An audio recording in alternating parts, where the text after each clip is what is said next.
দর্শক, পাবনা এডওয়ার্ড কলেজের ভিতরে এই যে এই গাছটা অলরেডি হুলুস কাণ্ড বসিয়ে ফেলেছে। হ্যাঁ ভাই, এই দেখেন বজ্রপাতে দ্বিখণ্ডিত হওয়া এই গাছটা এখন চাঞ্চল্যের সৃষ্টি করেছে। কেন এসেছে একটু শুনি, দেখি কি বলে তারা। এখানে কেন এসেছেন?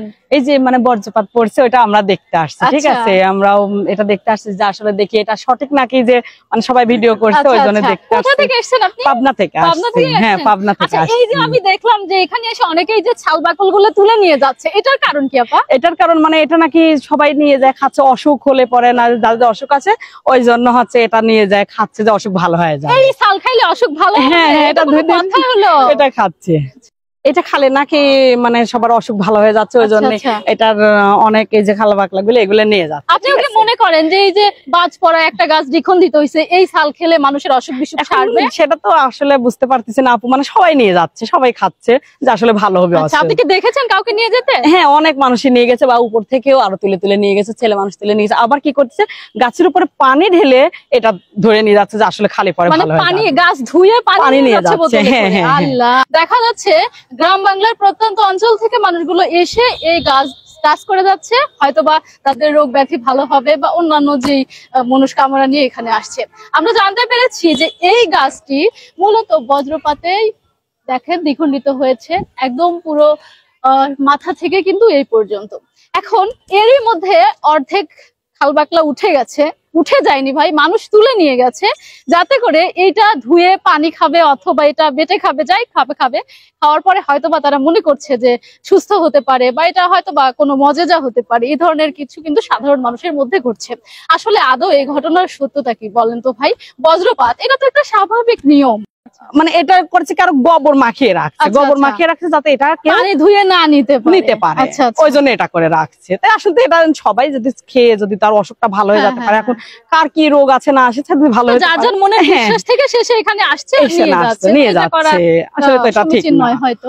হ্যাঁ। আপনি এখানে কেন আসছেন, দেখতে নাকি পানি নিতে? না, আমি দেখতে আসছি, পানি নিতে আসি না, বোতলও নিয়ে আসি না, পানিও নিয়ে আসি না। আমি নিয়ে যেতাম একটু টাচ করে যান যদি কিছু হয়। টাচ তো এর আগে এসে করছি, আপনারা দেখেন গোবর মাখায় রাখছে, টাচ করুন কিভাবে।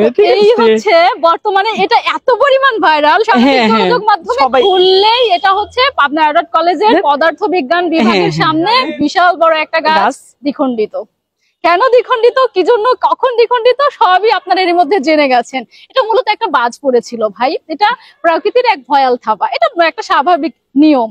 তো এইটা নিয়ে এখন সামাজিক যোগাযোগ মাধ্যমে প্রচুর চাঞ্চল্য। কি হচ্ছে আপনি বলেন তো, এই গাছ ধোয়া পানি খেলে আসলে আদৌ কি কোনো রোগ সারতে পারে? এখনো তো আপু আমি আসলে তো এটা খাইনি, বা আমি তো বুঝতে পারছি, মানে সবাই নিয়ে যাচ্ছে, ওই জন্য আমি মনে যে একটু ছাল আমিও তুলে নিয়ে যাই পানির ভিতরে ভিজে। মনে এটাই ছিল, মানে নিজেও গাছের ছাল নিতে আসছে, বলছে একটু যদি খাই যদি অসুখটা ভালো হয়তো। আচ্ছা, একটু খেয়ে দেখি যে আসলে ঠান্ডা কাশি এগুলো ভালো হয় না।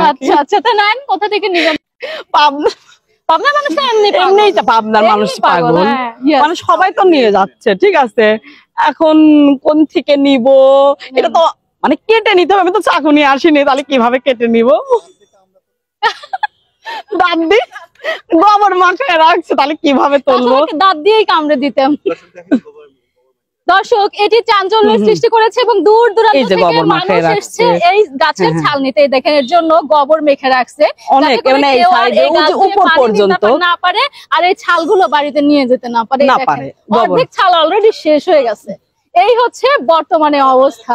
নেন এইখান থেকে নেন, এখান থেকে তো তুলবো কিভাবে? তাহলে চাকু নিয়ে আসা লাগে না? ছালটা তো আলহামদুলিল্লাহ উঠে গেছে। এটা ধুয়ে পানি খাবেন না বেটে খাবেন?